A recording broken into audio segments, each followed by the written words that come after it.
যুবক সন্তান, এলাকায় সবাই তারে ভালো জানে। সিঙ্গাপুরে যাবে, ভিসাও হইছে, কয়েক মাসের মধ্যেই চলে যাবে, ফ্লাইট আসবে, ভিসা হয়ে গেছে।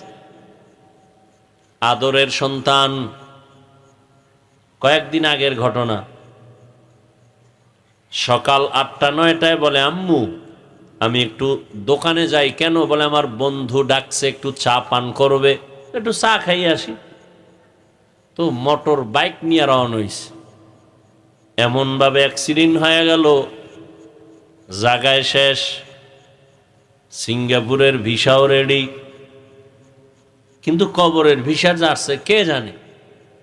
বন্ধুর সাথে আর দেখাও হলো না। কি পরিমাণ যুবক বাইক অ্যাক্সিডেন্টে মরে যায়, ওটি তো আর বুড়ারা উঠে না।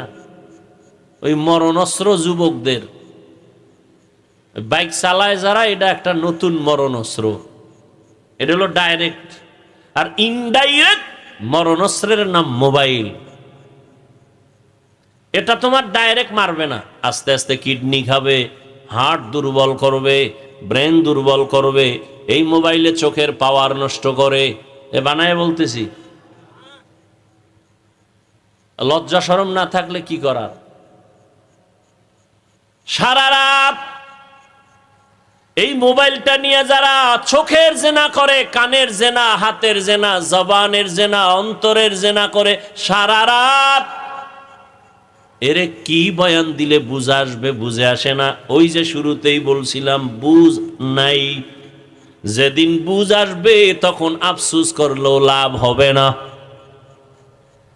তোমার কিডনি ড্যামেজ করে দিল, খবর নাই।